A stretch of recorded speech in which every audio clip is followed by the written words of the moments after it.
Magandang umaga, kumusta po? Narito po ulit ang update natin para sa lagay ng ating panahon ngayong umaga po ng August 12,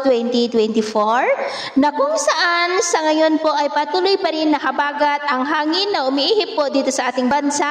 na patuloy pa rin na hinahatak ng tatlong banta ng sama ng panahon na nandyan po sa northeastern part ng ating bansa. Hindi po banta ang mga ito dito sa ating bansa, pero patuloy pa rin po nilang hinahatak ang habagat. Una na po dyan ang bagyong si Maria na mag-landfall na nga po ngayong araw dyan po sa may Tohoku region. At ang ikalawang bagyo naman na nasa southern part pa rin ng Japan ay posibleng sundan rin nito ang tinahak ng bagyong si Maria sa mga susunod na araw. At ang ikatlo ay nandito pa rin sa loob ng ating area of responsibility at base po sa datos ng Japan Meteorological Agency ay isa na po itong tropical depression o mahinang bagyo at kikilos po yan pataas at posibleng tumbukin ulit ang Japan hanggang weekend. Kaya sa ating mga kababayan po na nandyan, iba yung pag-ingat lamang po dahil tatlong bagyo ang posibleng magkakasunod na lalapit dyan sa may Japan ngayong linggong ito. At dito naman po sa atin, maliban sa habagat na patuloy ang pag-iral, ay wala naman pong bagyo na nakikita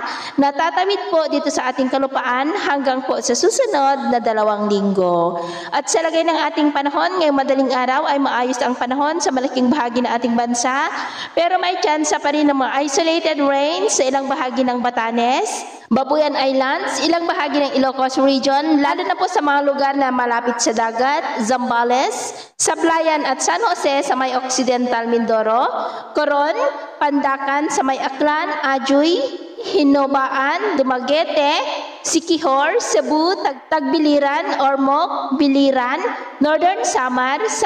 Zamboanga Peninsula, ilang bahagi po ng Northern Mindanao, Caraga at Mati. At mamaya ay sisikat ang araw sa malaking bahagi ng ating bansa pero may tsansa pa rin ng maulap na kalangitan with isolated rains sa ilang bahagi ng extreme Northern Luzon, Pangasinan, dyan po sa mga lugar na malapit sa dagat, Mamburao, Marinduque, Camarines Sur, Leyte, ilang bahagi po ng Catanduanes, San Jose sa may Occidental Mindoro,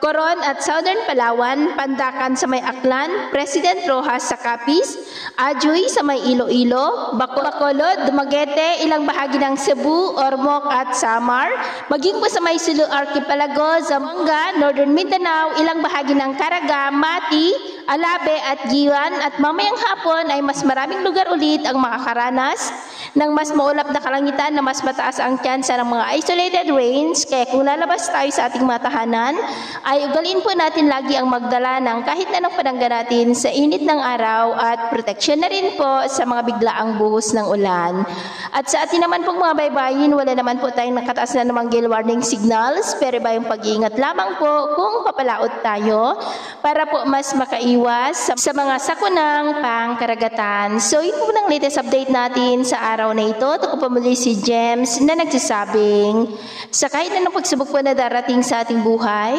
huwag na huwag po tayong mawawalan ng pag-asa. Thank you and God bless!